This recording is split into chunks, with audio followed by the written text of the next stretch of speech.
Assalamualaikum warahmatullahi wabarakatuh. Salam sejahtera buat kita semua. Selamat datang di Praktikum Fisika Modern. Pada kesempatan kali ini kita akan membahas prosedur eksperimen sinar X. Pada praktikum eksperimen sinar X ini tujuannya adalah yang pertama, kita akan mempelajari bagaimana bentuk spektrum dari sinar X. Yang kedua, dengan menggunakan radiasi sinar X yang dibangkitkan, kita akan mencoba menentukan jarak antar bidang kristal garam dengan menggunakan teknik difraksi Bragg. Dan yang ketiga, menentukan serapan bahan terhadap radiasi sinar X dengan menggunakan teknik serapan Lambert-Beer. Sinar X. Sinar X adalah bagian dari spektrum gelombang elektromagnetik ditemukan oleh fisikawan Ronson kurang lebih 125 tahun yang lalu. Dalam radiasi sinar X terdapat dua jenis spektrum, yaitu spektrum diskrit dan spektrum kontinu. Bagaimana terjadinya radiasi sinar X ini? Jadi untuk spektrum kontinu, radiasi sinar X diperoleh dari perlambatan dari elektron yang bergerak cepat. Jadi kalau kita lihat di sini, kita punya sumber sinar X.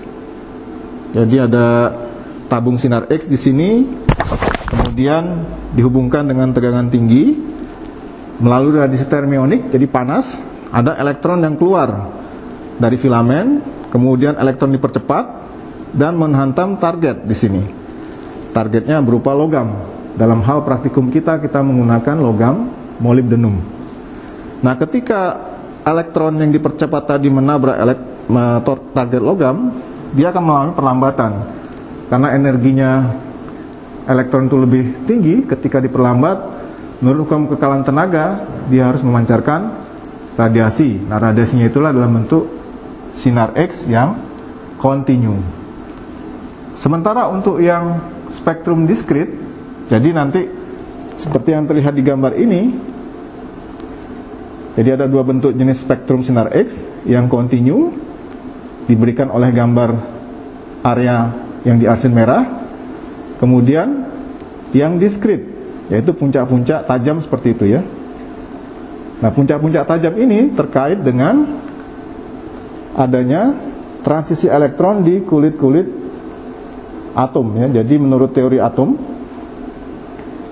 karena tadi ada elektron yang dipercepat, energinya tinggi, sehingga dia bisa mengeksitasi elektron di kulit K, jadi termasuk dalam, sehingga elektron di kulit K akan terlempar. Karena ada kekosongan, elektron di kulit L akan turun, atau probabilitas yang lain ada elektron dari kulit M yang turun ke K.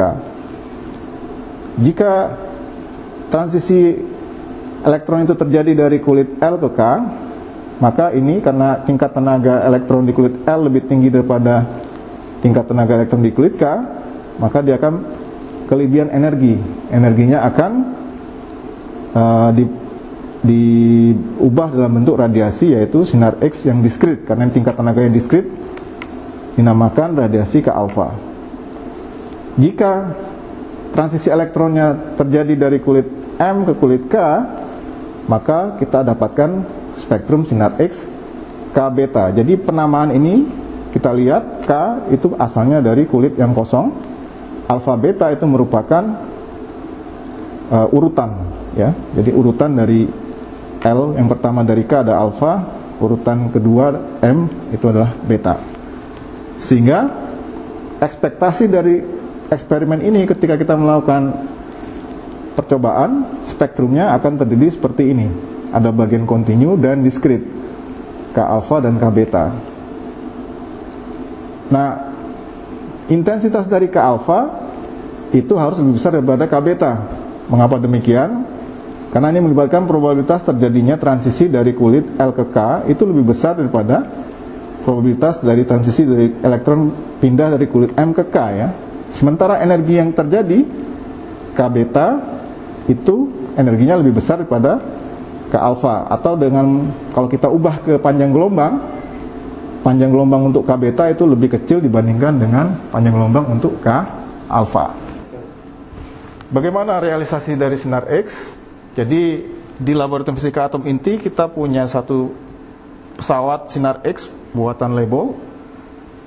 Jadi di sini sudah black box, tapi nanti akan saya terangkan komponen-komponen dari pesawat ini. Pastikan sebelum memulai eksperimen, alat ini sumber powernya dinyalakan dulu. Sumber power ada di sini ya. Jadi di alat ini kita hubungkan dengan stabilizer dan UPS agar kalau terjadi listrik yang tidak stabil kita bisa menghandlenya. Oke. Alat ini terdiri dari komponen elektronik. Jadi di bagian dalam di situ ada elektronik yang mengontrol semua mekanik alat di sini. Tapi secara garis besar alat ini terdiri dari sumber sinar X yang sebelah sini. Kemudian sumber sinar X berupa tabung sinar X. Di dalam situ ada filamen, kemudian di bawah ada target logam MO. Kemudian di situ ada kolimator yang mengarahkan radiasi sinar X yang muncul dari sumber sinar X ini. Kemudian di bagian sini itu ada goniometer namanya. Jadi goniometer ini mekanik yang digunakan nanti dalam hal memanipulasi posisi sampel yang mau kita kaji. Jadi kemudian di sini ada detektor. Detektornya bekerja dalam prinsip Geiger-Müller, semuanya sudah ada di situ ya. Kemudian dihubungkan ke elektronik di situ. Nah, pesawat sinar X dari label ini bisa digunakan untuk tadi tujuan praktikum kita, yaitu yang pertama menentukan jarak antar bidang kristal garam, kemudian untuk menentukan serapan bahan terhadap sinar X. Nah, untuk kesempatan kali ini kita akan coba dulu bagaimana membangkitkan sinar X. Jadi pertama kita harus men-set berapa tegangan yang diperlukan, kemudian berapa arus yang dibutuhkan, ya. Jadi karena tegangan tinggi harus hati-hati di sini ya. Di sini untuk mengontrol besaran tegangan dan arus diberikan oleh tombol ini ya. Ada adjust, ini untuk membesarkan atau mengecilkan. Kemudian besaran eksperimen tadi seperti tegangan, di sini U, arus I, kemudian intensitas per satuan waktu ditentukan nanti delta T berapa. Kemudian nanti untuk eksperimen difraksi Bragg, untuk sudut difraksi delta B ditentukan di sini. Kemudian B limit adalah batas bawah dan batas atas dari sudut eksperimen.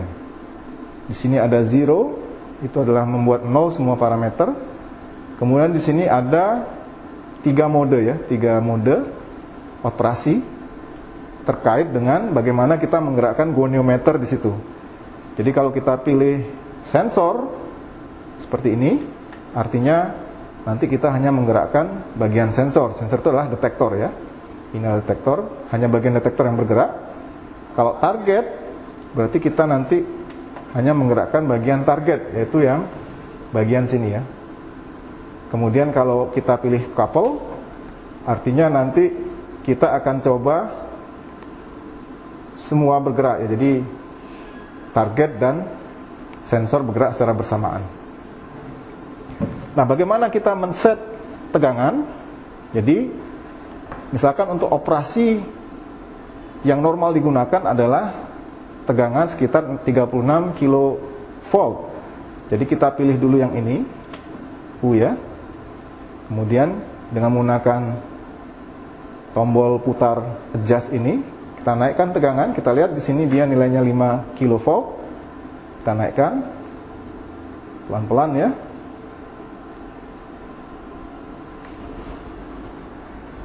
35 kV. Kemudian arus kita set ke 1 mA.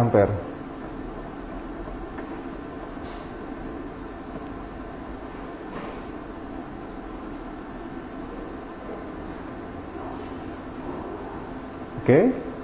Kemudian kita pilih waktu delta T. Di sini maksudnya adalah akuisisi data. Jadi seberapa lama detektor menerima foton yang datang. Jadi intensitas per satuan waktu semakin lama itu semakin baik, cuma nanti eksperimennya akan menjadi lama. Jadi best practice-nya adalah sekitar 5 detik ya. 5 detik. Kemudian delta B ini adalah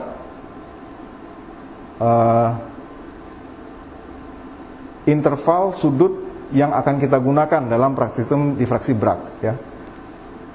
Kemudian ini bisa nanti di-set misalkan setiap 0,1 derajat. Kemudian beta limit adalah sudut difraksi yang kita gunakan, artinya kita menggunakan posisi goniometer nanti ya, mulai dari 2,5 yang atas, yang paling bawah ya, paling tinggi misalkan 30 derajat. Nanti misalkan kita batasi di 15 derajat misalkan seperti itu ya. Oke. Nah, ini kita baru men-set alat ya. Ini belum ada pembangkitan sinar X. Jadi pastikan semua ini tertutup karena sinar X adalah radiasi pengion berbahaya bagi tubuh manusia. Nah, ini kaca ini sudah dilapisi dengan timbal ya, jadi sudah aman. Nah, bagaimana kita bisa tahu ada sinar X? Yaitu dengan menghidupkan, pertama adalah tabung sinar X-nya ya. Jadi dengan menekan tombol HV on off ya. HV on off. Ya. HV on off. Nah, kita lihat di situ di bagian pembangkit sinar X, tabung sinar X itu ada berkas cahaya yang keluar. Jadi sinar X itu tidak kelihatan ya, radiasinya tidak kelihatan. Cahaya yang keluar itu adalah radiasi termionik dari filamen. Jadi dengan tegangan tinggi, filamennya akan membara, kemudian ada elektron yang keluar. Elektron kemudian dipercepat menabrak target logam yang di bawah ya. Nah, ketika elektron yang tadi diperlambat, dia akan memancarkan radiasi sinar X. Tidak kelihatan, radiasi sinar X-nya akan diarahkan oleh kolimator di situ ya. Seperti itu. Ya. Nah, ini eksperimen belum dimulai. Jadi di sini saya menunjukkan bagaimana proses pembangkitan sinar X.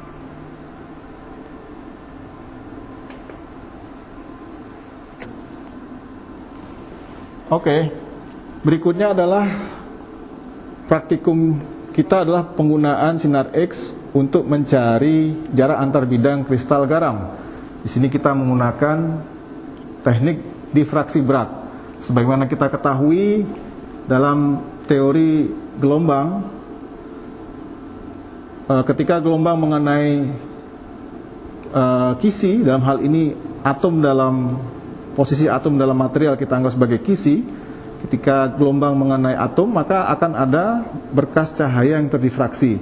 Menurut Bragg, beda fase yang diberikan ketika gelombang tersebut didifraksikan oleh material adalah diberikan oleh persamaan ini, yaitu n lambda sama dengan 2D sinus theta, di mana n adalah order difraksi, nilainya adalah bilangan bulat 1, 2 dan seterusnya.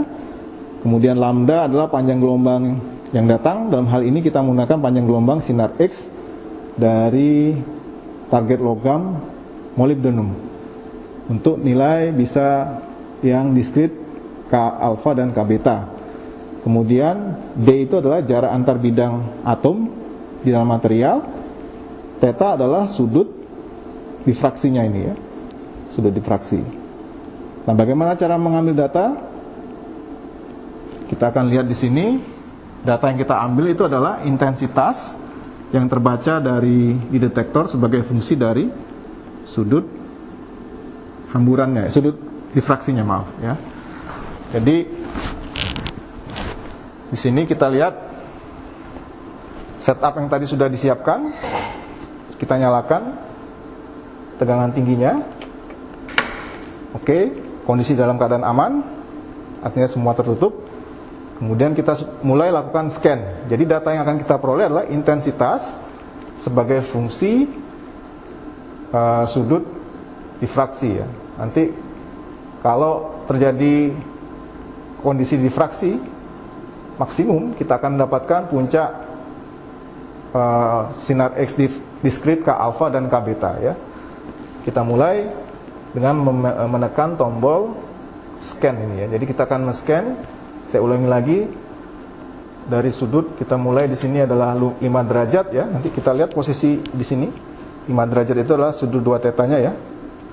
Kemudian maksimumnya adalah 15 derajat. Ini bisa kita variasikan ya. Kita mulai.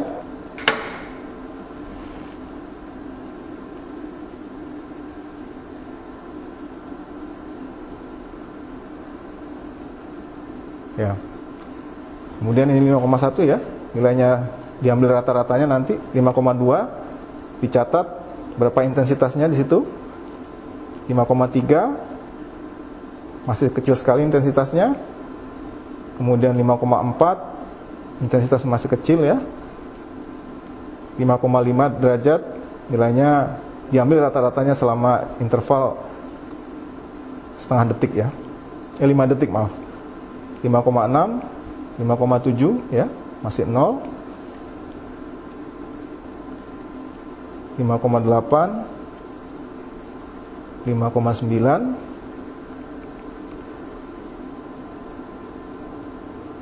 6,0, 6,1 ya, 6,2. Kita lihat intensitas sudah mulai naik ya. 136, 6,3, 51 ya.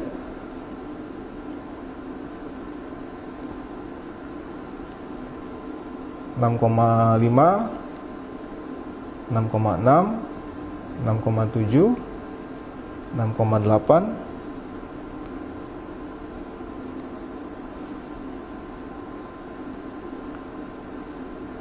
'turun lagi intensitasnya, 6,9 turun jadi 12, 7 derajat naik lagi, 7,1 naik 242, 7,1 naik lagi 7,2, 7,3, dan seterusnya sampai tadi batas maksimum yang kita set yaitu sekitar 15 derajat ya. Jadi kita akan memperoleh data, kolomnya adalah 2. Yang pertama adalah kolom pertama intensitas yang terbaca di sini. Yang kedua adalah sudut tetanya ya. Sudut 2 teta maaf. Ini. Ya. Jadi pasangan datanya seperti itu. Oke, ini saya matikan scan-nya ya. Scan-nya mati, kemudian kita set lagi ke 0 posisinya ya. Oke.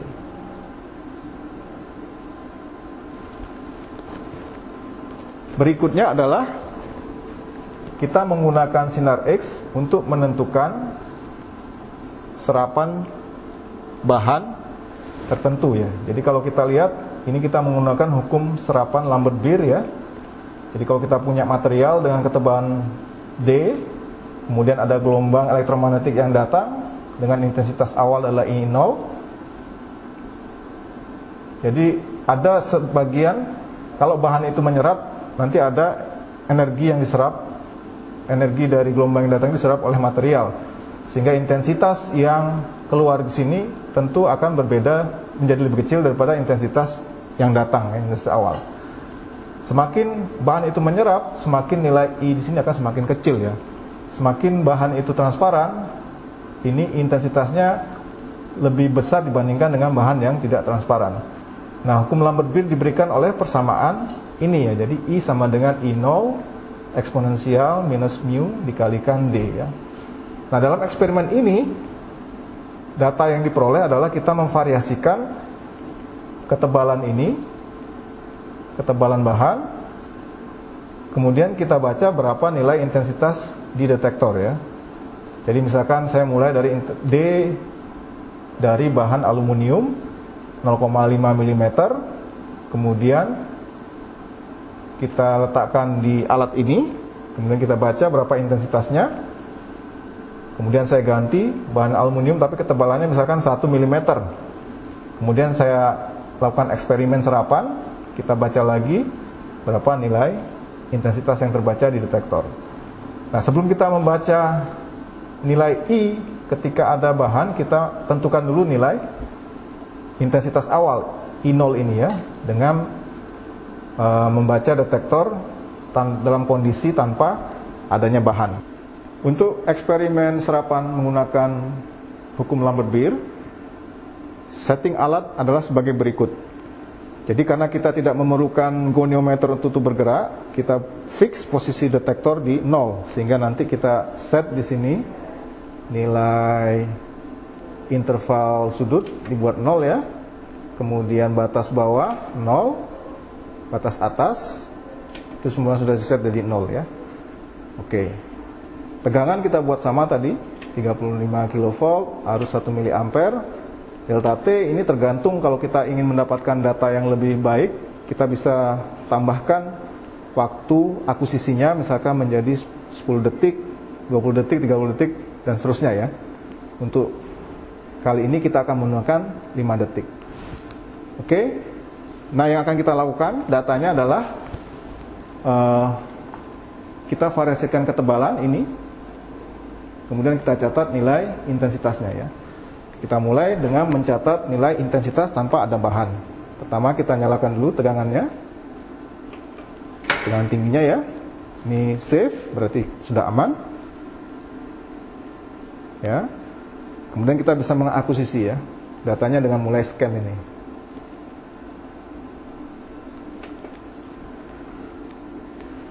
Nah, kita lihat ini adalah nilai intensitas ketika tanpa ada bahan. Ini saya ulangi lagi ya.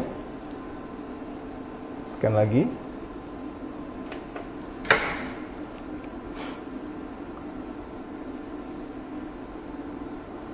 Oke. Selama 5 detik kita dapatkan rata-ratanya sekitar 2900 ya. Sehingga kita masukkan untuk D sama dengan 0, I 0 adalah sekitar 3000 cacah per detik ya. Oke.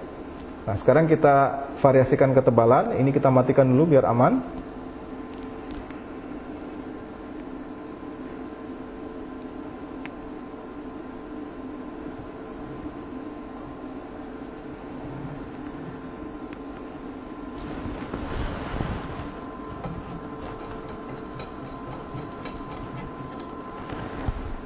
Kemudian kita pilih logam, misalkan adalah aluminium, di sini sudah disediakan dengan bermacam ketebalan. Kita mulai dengan ketebalan 0,5 misalnya ya. 0,5.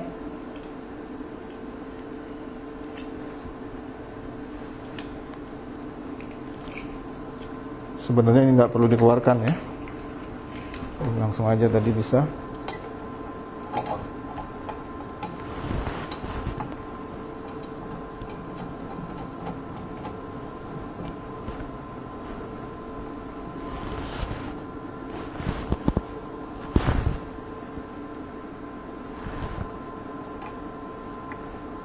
Oke.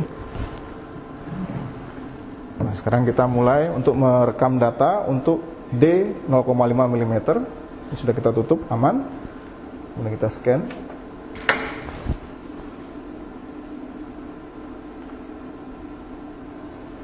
Nah, kita lihat nilai intensitasnya adalah rata-rata sekitar 1800 ya.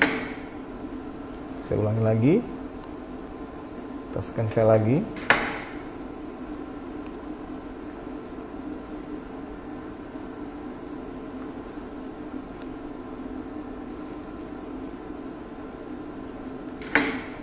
Ya. Sekarang kita ganti untuk ketebalan berikutnya, karena kita butuh untuk berikutnya adalah 1 mm ya, sehingga ini saya tambahkan aja 1 keping aluminium dengan ketebalan 5 nanometer, sehingga ini kita anggap dia mempunyai ketebalan 1 mm ya. Terus kita lakukan scan.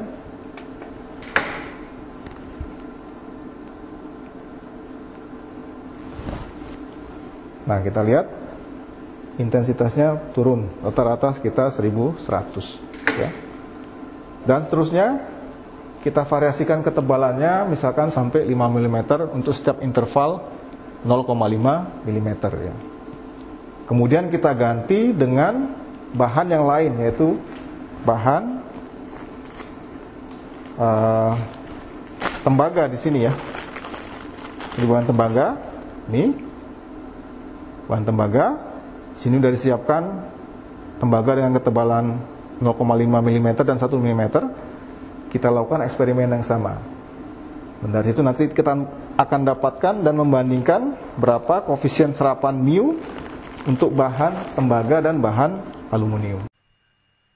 Berikut ini adalah penjelasan bagaimana kita menganalisa data sinar X untuk eksperimen difraksi berat pada kristal garam. Pada eksperimen ini yang dicatat adalah data sudut 2 theta ini sebagai dan nilai intensitas yang terbaca di layar ya. Jadi kenapa ini catat sudut 2 theta? Ini dikarenakan oleh geometri dari eksperimen yang kita lakukan. Nah, data yang diperoleh dari eksperimen yaitu intensitas. Sebagai intensitas ini maksudnya adalah cacah per satuan detik ya, per satuan waktu. Dan sudut 2 theta ini kemudian diplot atau dibuat grafiknya, yaitu intensitas sebagai fungsi sudut 2 theta. Dari grafik yang dihasilkan nanti, coba diidentifikasi terlebih dahulu mana puncak-puncak sinar X diskrit K alfa, K beta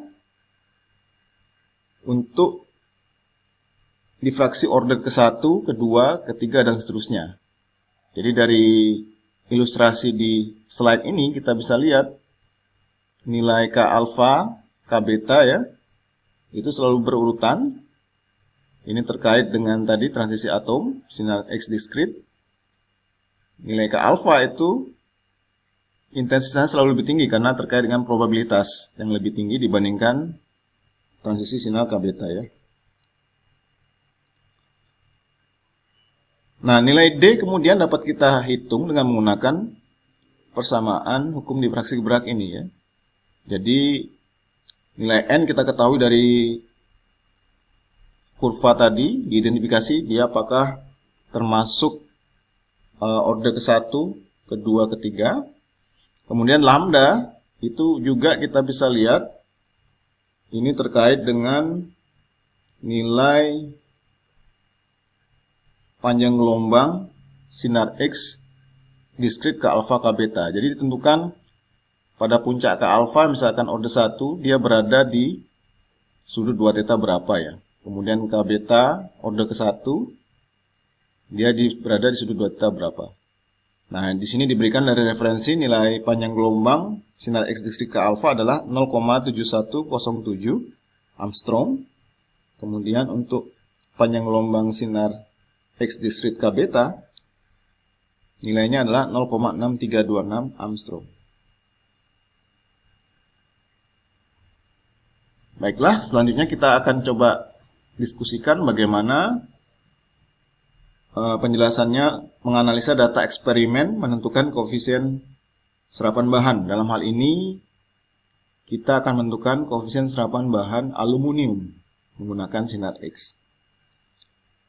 Pada eksperimen ini kita akan menentukan nilai mu dari bahan aluminium. Ada beberapa cara yang dapat dilakukan untuk menentukan nilai mu ini. Misalkan adalah Cara pertama itu adalah dengan memplot terlebih dahulu data eksperimen yang sudah diperoleh, yaitu intensitas. Intensitas ini adalah nilai cacah per satuan waktu ya, cacah per detik, diplot sebagai fungsi ketebalan ya. Misalkan data eksperimen yang kita peroleh itu kita mengukur intensitas sebagai fungsi ketebalan dalam interval ketebalan setiap 0,5 mm ya. Jadi intensitasnya sebagai sumbu tegak atau sumbu Y, kemudian ketebalan itu sebagai sumbu datar atau sumbu X. Nah, data yang sudah diperoleh tersebut kemudian di-fitting dengan menggunakan persamaan Lambert-Beer ini. Jadi nanti dari persamaan ini kita dapatkan bahwa sebagai fitting parameter adalah nilai yang akan dicari ya, itu adalah mu dan I0. Nah, kalau I0 sudah tahu, ini bisa kita fix. Sehingga nanti fitting parameternya cukup satu ya, mu di sini. Nah, dengan menggunakan paket program misalkan di Excel, di Matematika, kemudian MATLAB, dan lain-lain, maka nilai D ini dapat kita hitung melalui fitting tadi ya, fitting data dengan menggunakan persamaan Lambert-Beer ini. Nah, cara kedua, di mana cara ini akan kita gunakan untuk dalam analisis data, yaitu menggunakan analisis linier, yaitu dengan membuat persamaan Lambert-Beer ini, I sama dengan I0 E minus mu D ini, menjadi persamaan yang linier. Ya. Maksudnya apa? Ya, persamaan itu kita buat menjadi persamaan linier. Persamaan linier itu kan bentuk umumnya adalah Y sama dengan AX plus B. Di mana A adalah gradien, X itu adalah variabel yang berubah, kemudian B itu adalah konstanta. Nah, caranya bagaimana kita mendapatkan bentuk linier dari persamaan Lambert-Beer, yaitu dengan mengambil nilai logaritmik natural atau ln dari persamaan ini. Sehingga nanti dari hasil tersebut bisa kita dapatkan bentuk liniernya, yaitu ln I per I0 sebagai sumbu tegak atau sumbu Y, kemudian D itu sebagai sumbu datar atau sumbu X. Sedangkan mu di sini yang tadinya dalam persamaan Lambert-Beer adalah dalam bentuk eksponensial, itu nanti akan menjadi gradien atau kemiringan grafik ya. Sehingga nanti data yang kita peroleh ini harus diubah dulu ya. Harus diubah dulu. Sumbu Y-nya itu adalah ln I dibagi I0 ya. Kemudian D-nya tetap. Kemudian nanti diplot. Setelah itu dilakukan analisis grafik secara linier. Dengan mencari gradien. Nah, nilai gradiennya itulah nilai mu yang kita cari. Demikian prosedur praktikum eksperimen sinar X. Semoga bermanfaat. Assalamualaikum warahmatullahi wabarakatuh.